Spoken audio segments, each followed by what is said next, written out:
We're tracking two tropical systems on this Monday morning at 8 a.m. Let's focus on the closest one to land, Tropical Storm Marco, just 85 miles to the southeast of the mouth of the Mississippi River. Winds have gone down. This storm continues to weaken. Winds are at 50 miles per hour. As of the 5 o'clock in the morning advisory, winds were at 60. So we're quickly seeing that weakening trend. The National Hurricane Center is also focusing on that movement, which is now starting to turn to the northwest. It was moving more north last night. It's now moving more to the northwest, starting to make that jog along the coast. It's going to be more kind of skirting the Louisiana coastline as opposed to landfalling in Louisiana. Maybe there is an official landfall, but either way, the storm system really quickly tearing apart, and that's because of all of this wind shear. This is the upper atmosphere. We're looking at the water vapor in the upper atmosphere. There's a lot of upper level clouds from Marco in Georgia and in South Carolina that's fueled partially by this wind shear,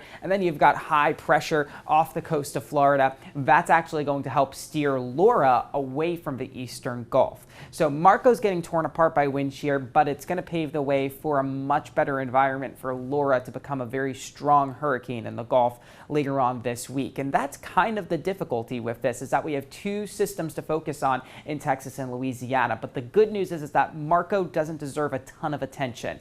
Overnight tonight, winds will only be at best 40 miles per hour. It'll weaken into a depression and then a remnant low by overnight on Tuesday. So not a lot of life left with Marco, and much of a rain is far removed from the center.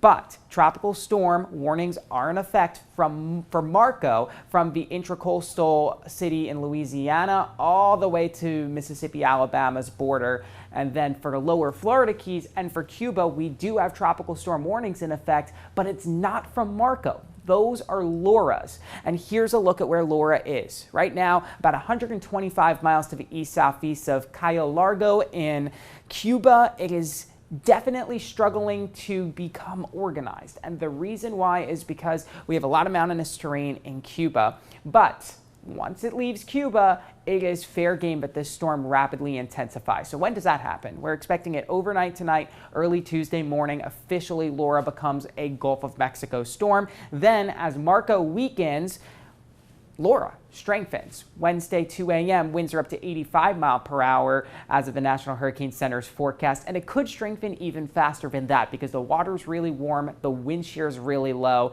Expected to make a hurricane landfall overnight Wednesday, early Thursday morning in either Texas or Louisiana, possibly a major hurricane at this point. Right now looks to be a strong Category 2 as of the National Hurricane Center's intensity forecast, but that can change. That's likely a conservative forecast, and so certainly anybody in eastern Texas or western Louisiana needs to be very well prepared for what Laura's potential impacts are going to be on Thursday, which would include intense wind as well as coastal flooding and even some rainfall that could produce some flooding as well that we'll talk about in a moment. But I want to show you the spaghetti models, which are clustering right now for an eastern Louisiana, or rather a western Louisiana or eastern Texas landfall. But here's the thing, high pressure is building, and if it continues to build and that trend continues to be for stronger area of high pressure like it seems to be, then that pushes this track a little bit closer to Texas. So I would definitely not let your guard down at all in Houston. I wouldn't let your guard down